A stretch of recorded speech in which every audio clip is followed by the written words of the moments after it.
ஏத்தா நீ என்னத்துக்கு கவலைப்படுத?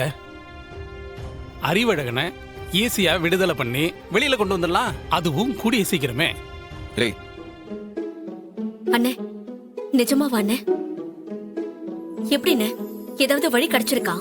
அத்தா பெரிய பெரிய வேலையெல்லாம் சைலண்டா நடந்துட்டு இருக்கு. அம்புட்டும் செட் பண்ணியாச்சு, நீ நிம்மதியா இரு அத்தா. ஏலே நீ ஏன் தொணன்னு பேசிட்டு இருக்க? இது சம்மந்தம் இல்லாம வாய மூட்டு சாப்பிடல. இல்ல சண்முகம், ரத்தனா சாப்பிட மாட்டேன்னு சொல்லிச்சா, அதான். அண்ணே என்னண்ணே இது? அண்ணே என்ன நடந்துகிட்டு இருக்குன்னு சொல்ல மாட்டீங்களா? உண்மையிலேயே மாலதிய அந்த அறிவழகன் கொலை